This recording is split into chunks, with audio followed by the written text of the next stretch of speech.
Пацо, еми са плески в ноищите тебе, ки те пишем, да знаеш. Ки те пишем. Ти кажах. Здраво. Два пъта не ти кажам. Оттепан съм от работа. Вчера бех нощна смена. 8 сата съм спиян. Шо, лате, вие лесно е да си джандар. Та не е лесна работа, та е отговорна. После. Арно дойде вие новите джандари, вие младите сега да има кой да и пушкаме по цигари, по бурек, по такви работи. Откъде дойде они, има повече лежичи полицайци в града.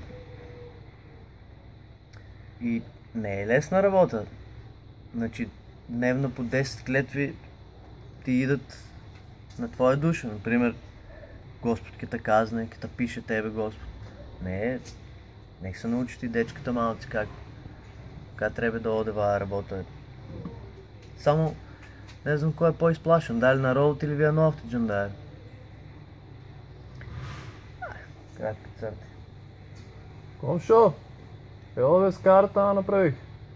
Не бе, каква скара, не мом, до тук ме. Ова кафана, в тая кафана. Не мом, пал много, ама не мом.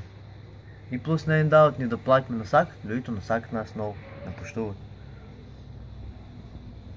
И чекам сега, едва и чекам в пензия дом. Аз имам 25 години, дома за 5 години, имам в пензия, да проживявам и аз малце, доста спах. Иначе спасуваме ние. Не знам я шо ви като ти все последни идме, все ние не чинме, все не знам шо. Еднъж аз бех първ на съобрекайката. До душа аз се забудех колата, ама и пък значи бех първ на местото на злостор. После човекът си плати 500 евро, ама и аз битно го реших случайно. Шо беше до мене е средно. Ама със сак, много, соколявахте то, как със сак ме, то е чудесно.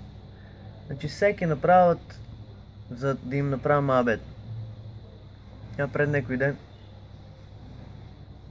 ма застана един колега ми вика, сема провера бе, с возачка, знаеш ти работи. Матера, дали аз знам азбукта, вая таблица множение, дали аз знам. Сега, между нас, аз не знам таблица множение. И не сам сега там останицата да си играят майтап с мен да ме заебават. И си човек си платих 200 евро и на работа съм, не да ме заебават, пак има сайт в колягите. Циркус са, бе, добре, супер.